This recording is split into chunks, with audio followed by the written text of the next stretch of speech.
다문화 사회로 접어들어가는 대한민국이 많은 갈등을 겪고 있듯 다양한 문화가 공존하는 말레이시아에도 크고 작은 갈등이 존재해 왔습니다. 특히 말레이시아는 인종 간의 갈등이 두드러지는데요. 2015년 9월, 약 3천여 명의 사람이 쿠알라룸푸르에 모였습니다. 이들의 시위는 하나의 메시지를 내포하고 있었습니다. 말레이의 권리에 도전하지 말라. 이 슬로건은 말레이시아의 뿌리 깊은 부미푸트라 정책과 관련이 깊습니다. 부미푸트라란 무엇이며 어떤 이유로 생긴 걸까요? 그리고 우리나라는 말레이시아의 인종 갈등을 통해 어떤 점을 생각해 볼 수 있을까요?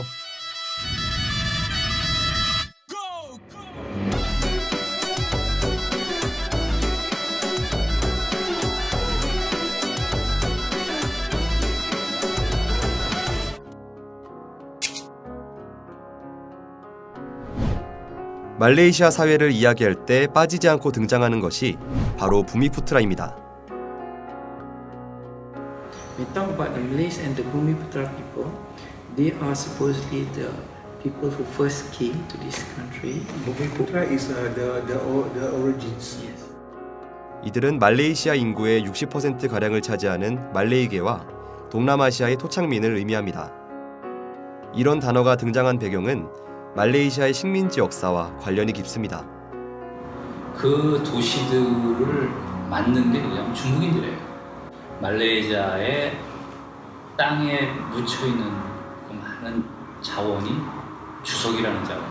그러니까 그거를 캐가기 위해서 영국 사람들이 중국의 꼬리들, 광부들을 내려다가 집단적으로 거주하게 해서 살게 한 것들이 지금 도시들이에요. Most of Malaysians, Malay is the economy is not really strong compared with the Chinese. But Chinese, they're already business-minded.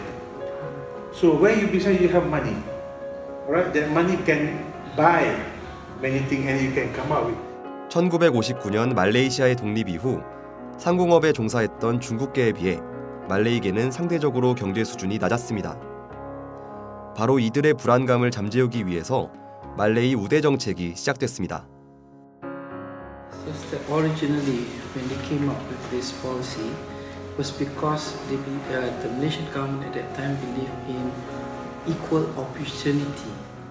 When you look at the population at one time ago, the Malays were very well below, and so they had to do something to help them. 말레이들만이 권력을 갖고 있어요. 정치는 말레이들이 있다. 돈은 중국인들이 갖고 있어, 중국 사람들이. 그러다 보니까 이게 잘 안 맞는 거예요. 그러다 보니까 정치 권력과 경제 권력의 극심한 분리는 결국 1969년 5.13 사건으로 이어졌습니다. 그때 한번 이제 말레이하고 중국의 큰 인종 폭동이 발생한 이후로 말레이가 아닌 다른 인종에게도 공무원이 될 수 있는 길을 열어줬고, 경제적으로는 말레이들이 돈이 없다 보니까 이 경제 부분에 있어서 말레이들을 좀 써라. 그러니까 서로가 합의를 한 거예요. 그렇게 해서 정치와 경제가 같이 공존할 수 있도록 그렇게 이 세 인종이 같이 화합하는 길은 가장 중요한 게 하모니다. 그래서 하모니라는 것이 오랫동안 말레이시아의 상징이었어요. 인종 간의 격차를 줄이기 위해 시행된 부미푸트라 정책. 과거에는 정치에 집중되어 있었다면 현재는 주로 교육과 경제 분야에서 시행되고 있습니다.